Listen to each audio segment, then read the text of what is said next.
papansin na naman guys. Tatalunin niya na naman daw ako. Feeling. Tapos yung gra ko daw hindi tumagos. Kwento mo yan boss eh. Talo talaga kami dyan. Ito yung mayabang eh. Sige, pagbibigyan natin tong badang na to ngayon guys. Pero hindi natin sasagutin. Kasi hindi po natin ugali ang makipag-away dito. Alam niyo yan. Be humble lang po. Okay?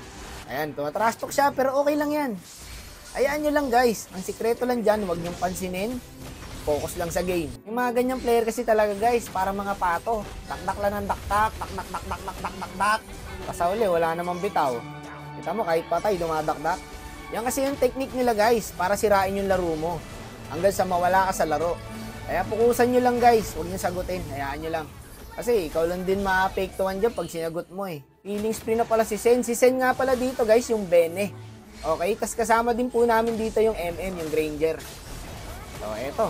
Walang mapapalaba kami kasi high points na tong dalawa na to guys eh. Kaya hindi rin basta-basta makakalaban namin dito. Ang galing ng hellcurt nila dito guys. Etong badang wala to, tay-tay lang to pre. Kung sino pa ang maingay, siya pa yung feed. 0-4 na, dagdagan pa natin yan boss. Tatargetin lang natin tong badang guys. Tuturuan natin ang leksyon to. Tapos dito guys, bad trade kasi magkaka-lord na, tapos nahuli si Sen. Tinasok nga rin niya si Sen boy oh, benta rin daw. Wala, bigay lord to. Hindi naabot si Sen dyan guys. Okay lang. First lord pa lang naman yan eh. Hindi, kaya yata. Abot yata. Ay, hindi na. Winners na boy. First kill na natin, nasa bush yung hellcurt guys. Tatalo na yan boy. Ito pa, badang oh. Sige, ako sa Ruby. Nice one boy. Babakapang ko sana yung Granger guys, kaso binalikan ako ng Ruby. Wala akong flicker. Ay, tumigil ang badang oh. Nanta-trash talk pa rin pre. Yatap ako dito ya, Ruby to eh. Yung Granger namin, mukhang dali din. Ayan na naman, dumakdak na naman. Wak, content mo naman na tinatalo kita. Tinalo niya na daw kasi ako dati guys. Sa kwento niya yan ha. Mahirap kasing paniwalaan guys kasi galawang epic si Idol. Tapos dito, piplikiran ko na sana. Kaso boy, kala ko patay na. Sayang, linikiran ko na. Tignan niyo pumesa yung hellcurt pre oh. Puso lang to, sabi ng Granger. Puso lang tayo dito tol. O, bigyan niyo na to. Si boy ingay. O, lamang na tayo dito sa Lord boy. Umombo na yung kadit ah. Wala nang threat. Ang threat na lang dito yung Ruby. Tsaka yung hellcurt nawawala.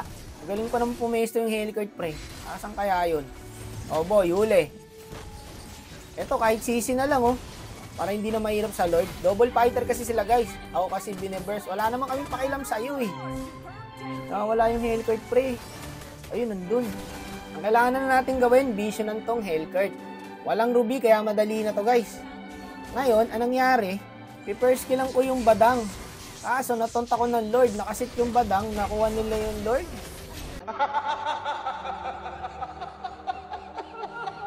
Napigilan ko yung badang. Hindi makakasit yun eh.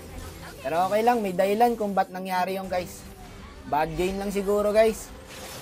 Wala, nangyari talaga yung ganito pre. Okay lang. Patay rin ako guys. Nakapangyamot yan ha. Kung napigilan ko yung badang dun, amin Lord. Tapos na sana. Putik, di ako makapaniwala dun ha.